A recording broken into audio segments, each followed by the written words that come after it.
Dear plant lovers, welcome to part 2. Today, our host Up from Variegated Zone Thailand will show us some beautiful parent plants and fascinating mutations he has collected, created, or discovered. We will also be going through Alocasia care tips in case you're struggling with yours. But if you're curious about the tissue culture production process and the creation of variegated aroids, check out the last episode, which serves as a prequel to this one. Let's begin. So we filmed this a while back in Indonesia, was it? Yes. It's 2 weeks ago. It's a Sprater Sancti elbow variegation. It's actually we did the TC of this, and we found out the elbow marginata, which is will have like a elbow variegation on the edge of the leaf, and this plant will be very stable because all the leaf will look the same. So this is also a new variety of the original one we have. Oh my gosh, this is also, well, even the variegated is already very rare and expensive. This one is very stable, it's gonna be expensive. Yeah. And the same thing happens with the Bambino too. I haven't named this one yet. We still call it Bambino. The variegation also will be on the edge of the leaf. Yeah.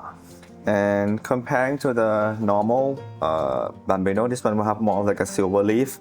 And if you can see the tip, the leaf will point to like a circle like this. Not will be like messy like the other plant. Same here too. It's So kind of it twists. it twists to the same direction. Yes, clockwise. Interesting. And every time that we have the new mutation happening in the lab, we have to test it first.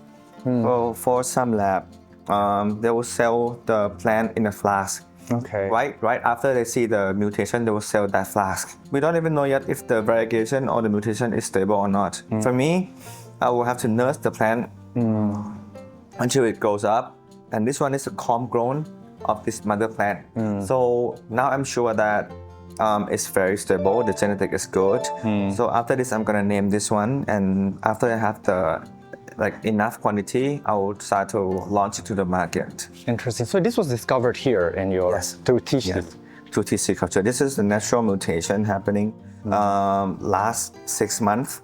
Most of the plants here, these are your mother plants or plants that have grown up a little bit. Some of them are mother plants, some of them are the plant grown from tissue culture plant too, because sometimes when I got the mother plant and we did the tissue culture already, some of the mother plant died, but we try to grow the new plant from the tissue culture to be the new mother plant again. It's called Monstera deliciosa unii. It's from Europe, I think, but I'm not sure about the country. The very funny thing is that I heard that it's been found in the supermarket. It was when it was small. So crazy that the leaf shape. And it's one of the sought after Monstera Right now. these days. Yes, it's fascinating. I guess maybe it probably came out of tissue culture or something. That's why it's. I'm not sure. Probably from seed, or I'm not sure about that. But plants do mutate. Yes. And sometimes you just find these wonderful mutations. So this is the Black Saturn, the Stardust. We named it Stardust. Actually, this kind of variegation it happens in our lab, and we named it Stardust. And now people in US and Europe, they start using this name too, because we sold to them like 1.5 years ago. I sold like 10 plants to USA. And she helps me promote with that name, and now it becomes very popular, this one, because the back of the leaf is very purple, and the new leaves come out, it's gonna be very pink. I see. Yeah. And is this the maximum size or can they get bigger? It can get bigger than this. What is the original plant of this? The species, or is it a hybrid? It's a black Saturn. It's from the forest, from the southern part of Thailand. Saturn is actually a province name in Thailand. So black Saturn means like the back of the leaf is black. It's been named after the province that it's been found. And we named it Stardust for the variegation. This is also the black Saturn. But this is what I got the mother plant from different place. Actually, I think the black Saturn is not specific to a species, because as it's been named after the province. So any plant that has a black has the black color underside the leaf, and it's been found in Satoon province, it will be called black Satoon. But it might be actually It might be different things. one. Yeah. We talked about the green plant before. Sometimes I have to do the tissue culture from the green plant, hoping we'll get the variegation later by natural or by the manipulation of me. Yeah. Sometimes through a chemical or through the radiation. Yeah. Yeah. But so far you have not had success yet, right, for the manipulation? I have started for radiation, not long enough. We'll try to see if there is something new happening or not. Okay. But usually the variegation here will be from natural. For example, this one. This one, when I first bought the mother plant, it came to me in a very yellow color. So I named it Aurea. But short after, I found that it's very pink inside the flask, but it's also not a pink variety that's been sold in the market. So this one will be like a very silver and minty, sometimes orange, sometimes gold. I think the colors depends on the weather or the root. Many controversy about this plant. Interesting. What is the name of this? I named it this variegation orange mint. Okay, but what is the full name of it? It's Alocasia aslanii orange mint. Okay. It's also the natural mutation in my lab too. Oh wow, it's beautiful. So you just found like one or two like this? Yes. And we keep multiplying them until we get the quantity.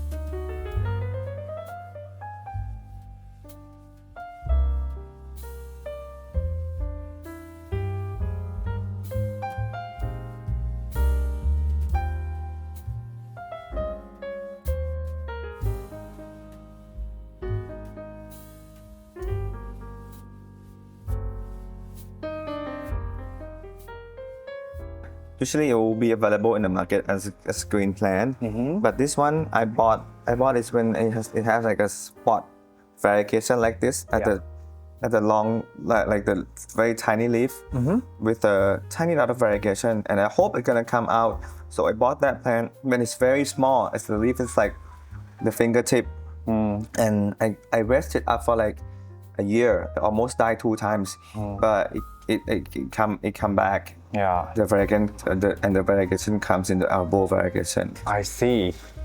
So how long, sorry, did you say how long it takes to get here? A year. 1 year. But the base, this is normal, right, for this mutation? Yeah. So it's a kind of a interesting mutation. Some people are into this kind of look, like some monsteras also have it. Yeah. Interesting. Okay. So this plant is called Alocasia paracensis. So the characteristic of the plant will have like a very silver leaf. This one is not grown up yet, but you can see like it's very silver along with the Aurea variegation. It's very funny when I got this plant, not this exact plant, but when I got the mother plant, usually you know this one in the green form. No one has a variegated version, but there's a hunter went into the forest and like he collect the fruit of the green mother plant, and he propagate at his house. And what the plant came out variegation from green mother plant, and he asked me if I would get it or not. I said I'll definitely get it. So I transferred money. He shipped the plant to me. Yeah. But the plant at that time, it only has variegated leaf, like 3 leaf. Okay. The rest green, the top is green, so I have to cut the top out and wait until the new node coming out. So I cut around like 8 months to get the shooting that is fully variegated. Like variegated on every leaf. Yeah. So I take that shooting to do tissue culture plant. So this is the tissue culture plant coming from that mother plant, and with the tissue culture plant, and it's been a year until this one come out. Interesting. So sometimes that's how the variegated alocasias were created in the process. Interesting. It takes a lot of passion and dedication. Not everyone. If you ask me to do this, I will not.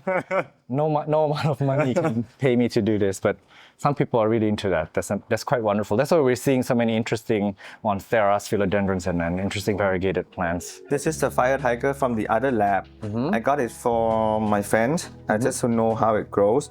So basically, this is a mutation because the leaf is thicker. The leaf is very thick. Okay. And the color is very bright in orange color, right? But I also have my own version that is not named yet. So it's gonna be different color. Yeah. Mine's gonna be a bit more pink. So I'm gonna be like orange. You can see it. Yeah, the different in color. But I don't name it yet because I wanna like let them grow first and see the shape, see the color at the end, like how it's gonna get. So name it after. I see. This one is very new. Yeah. It's called Puncak Borneoensis. Puncak is it means the top of the mountain. It's an Indonesian word, I think. Yes. Okay. Yeah. Puncak Borneoensis. Usually they have the green one, but this one is arbor variegation. We have 3 plants. Cute. That one is the same. Yeah. The shape will be very long and narrow and white. We launched this one to the market too. It's called Alocasia Ninja Splash. Okay. It's almost gonna have like tricolor on the leaf, like the yellow, the white, and the green. So this is your discovery, the creation. This one too. Found in tissue culture or? Found tissue culture. But was it originally like this or? From the green one. Oh, okay. Yeah. Alocasia sedinii pink. This one is very popular in USA too. Yeah. And all over the world. Yeah. The pink one is always popular. Okay. Now this one is not super variegated yet, but you think maybe over time? Yeah. We'll keep doing the cutting. You see, the new leaf is that already. Nice. So the trajectory of a lot of these plants that they will get better in time. Yes. As we do That's cutting. amazing. This is cool. Different color, yeah. This looks very copper. Color. Interesting. Well, this is what we call cupria latte. Okay. It's gonna be like very purple with the like gold color on the leaf. Wow. This is still very rare. Yeah, still very rare. Okay. We can often see the pink variety. Yeah. This one a lot. Correct. Rarer, but this is the Bostonana Dwarf. They have 2 different versions, Dwarf and the glossy one. This one is a glossy one. Okay. But the variegation is also different. This is like white. Yes. And the pink is because of the underside. Yeah. But this one is almost green on green. Yeah. When we first found it, it's very yellow when it's small, but when it grows up, I don't know if this 2 plant is being under like not a strong light enough, so the color doesn't come out or not. But for this plant, it's more of a yellow one. Cute. Yeah. It's a mutation from Alocasia Ivory Coast. I got it from my friend in Taiwan, and I asked him if I can name it or not. So now we named it Holy Grail. Cute. Alocasia Holy Grail. Holy Grail. But it's a hybrid or what is this? No, it's a mutation from the tissue culture. But the original. The original is the Ivory Coast, which is almost gonna look the same as the pink dragon or Morocco. Yeah. So it's a species that is mutated in a flask and shape come out like this. Okay. This is the Longiloba SP from Borneo. Yeah. The leaf will be very narrow and long. Yeah. Yeah, this is the most sought after plant right now. And this is like a mother plant or are you doing production? I bought this one and I grow it up. This will be used as the mother plant. I took the corn from this mother plant and did the TC. Not yet successful, but we'll keep doing. Okay, keep trying. All right, can you share with us a little bit about the Alocasia care? What is Alocasia care? I think it's the same with when you raise an animal. So you have to give it what it needs first. So Alocasia doesn't like to be in a wet substrate. So you need like a substrate that is like the water drains very fast and at the same time still can hold the humidity too. Actually, for the substrate of Alocasia, it depends on your location too. The environment, is it windy, the sunlight is strong or not. Usually in my place, we raise Alocasia in like a closed room, right, like this one. Yeah. And so we have to spray the water every 1.5 hours. Misting, you mean? Misting. And then, well, when the water comes all the time like that, we have to use like substrate that is very not packed. Okay. So in here we chose the pumice 50%, Yeah. and perlite 17%, and the bamboo charcoal 17%. Okay. And the rest 70% will be the peat moss. But the peat moss has different type too. We chose the chunky one. Okay. So it's gonna be like, it's like a round shape. Some of it will be like the fine grain, and so it's mixed together. And that chunky peat moss, it doesn't hold that much humidity, and it also gives spaces for the root to breathe. Okay. So that one works very well here. Okay. But some of the place, they have to adjust little by little, like add more of the peat moss or add more of the pumice, blah blah blah. I think you can use this as a guideline, and you can also add something that is fit to your place. Yeah. It's interesting that you mentioned, when I asked for the carrots, you mentioned the potting mix first, because I also agree, in Alocasia, the potting mix is the number one determining factor for its success. You know, normally with plant care, we talk about light and all that stuff, but Alocasia... Yeah, gonna be the mix first. Yes. And of course, bright indirect light. So basically, you water according to the potting mix that you have. You don't want to let it dry completely out. Yes. But yeah, that is the thing. But for Alocasia, it's better to be dry than wet. Okay. If it's dried out a bit, it can still alive. Okay. But if it's too wet, it's melt and it's all gone. Yeah, but also I know that overseas in the US and in Europe, a lot of people have success growing them in pond and in semi-hydro. They can do like that too. Some of the people in Thailand, they do it in semi-hydro. We call it like what they call it? It's not hydroponics. Aeroponics. Aeroponics. Okay. Yeah. So they will do like a spray of water coming up from the bottom of the box and spray to the root, and let them dry sometime and spray again with the nutrients in the spraying water. So that is called aeroponic, because it's not always in the water like hydroponics. Yeah. That one grow fast too. I think for Alocasia in aeroponic is better than hydroponic. The hydroponic, when you put the Alocasia in the water, some of the roots will adjust themselves to be in the water, and later if you want to take it out to the soil, died. Yeah, they don't die. Well. Yeah, but for aeroponics, the root is still be used to the air, so when you transfer back to the soil, it's still okay. Okay. Now, question about nutrients. Are they heavy feeders or light feeders? In here, we use to slowly release fertilizer. Of course, I'm a lab, right? Yeah. I have my own recipe of the fertilizer. We did our own because we have many chemicals using as a gel, the nutrient for the tissue culture plant. So we did our own recipe of the fertilizer. And usually I would spray in my house. I would spray on the leaf every morning. Every morning. Wow. But it's gonna be like very light concentration of fertilizer, because if you put it very strong, sometimes the leaf melt. Yeah, so I would say it's a slow. Okay. So you use more chemical than natural fertilizers? Yes. Okay. Yes. But they're not extremely, they don't need a lot, right? They don't. Okay. And one last thing that's important, spider mites. Spider mite, in here we use the chemical too. Okay.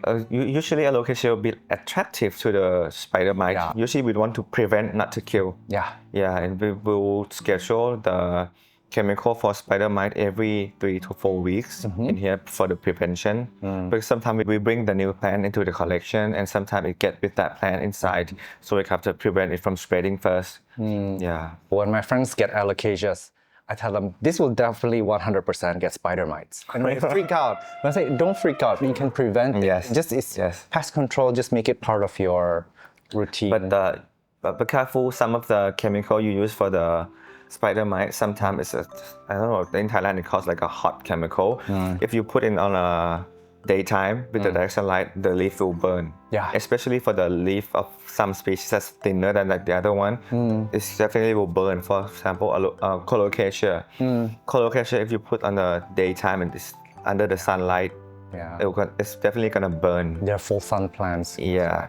But it's better to apply in the evening. Yes. That's Yes. the best thing. I have one more tip actually. And spider mites, they don't do well with high humidity. And I know most of us don't have super high humidity, but I think 75% is what makes them suffer. So what I do with Alocasias, if I have spider mite, is you can just cover them in a clear bag for like a day or two, and really it will take care of the spider. Of course, with something this big, you can't really do that in Taiwan. But additional tips to that, it's like sometimes they have like the eggs too. So you can read it quite often than that, like 2 days, and then you wait for like 3 to 4 days, you read it again. Do it again, yeah. For the new batch to kill the new batch too. Yeah. You break the life cycle of the Spider mites. mites. Yes. Interesting. Okay. But they're also not particularly prone to fungus or disease on the leaf, right? Alocasia. Sometimes with the bacteria, sometimes people will have to put the bacteria killing chemical too, and some of the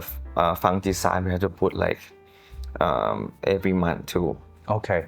But are they more prone than other aroids or just like... No, just the Because same. All aroids in all leaves, eventually they can get disease. It depends on the environment too. If you put in a very dry environment, like and the airflow is very good, usually the fungus doesn't come. Yeah. Yeah, the fungus goes in like a very humidity, the airflow is not that good, and yeah, that's why the fungus come. With a high temperature to go fast. Yeah. The fungus. The other tip I found like from planting a lot of Alocasia, don't cover too low the stem. Okay. Sometimes here, when we cover too low, like you put the stem or like in the middle of the pot, and you also cover the petal of the plant too. Sometimes it died. Oh, you should, okay. So the tip, just that, like we don't put it too low to the. You mean not pot. too deep Not inside too the deep. pot? Yes. Okay. And also I realized Alocasias, they do grow like long over time. So Yes. at some point you might also want to do like a longer Yeah. pot. They actually like a bit of airflow, air yes. movement around Yes. the Alocasias. Now for the variegated and the non-variegated, is the care different? Different. Some of the variegated version, the variegated part will be easier to melt. Okay. Actually, for every species, the variegated part will be weaker than the green one. Correct. If it's gonna melt, it's gonna melt from the variegated part first. The thing happens because of either light too strong or the too moist. Okay. Like the soil is very wet. The part that's variegated will have like lower ability to, I don't know how it's called, when the water comes up from the leaf. Oh, transpiration or glutation. There's two ways that water come out from the leaf. That one, it will be very hard for the variegated part to happen. So when it's gonna melt from the variegated part first. So I would say that if you control the water and the light not too strong, it's gonna be fine. Okay. Yeah.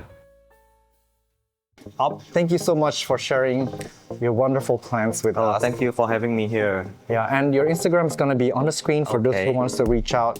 And I guess I'll see you all in the next episode. And Thank you. I'll see you in the next plant show. Thank Bye. you. Thank you so much, Up, for the precious knowledge shared in this one. As usual, I would appreciate a comment down below to let me know your thoughts about tissue culture technology, or if you have a good or bad story with tissue culture plants, please feel free to share it. Smash that like button and check to make sure that you are subscribed. If you happen to be doing extremely well in this economy, here's your chance to contribute financially to the channel for as small as a cup of coffee a month. You can find me on Patreon at patreon.com/SeanFromOnlyPlants, as well as YouTube member. Simply open any of my videos from any computer browser, and next to my channel name there will be a join button. See you next week and take care.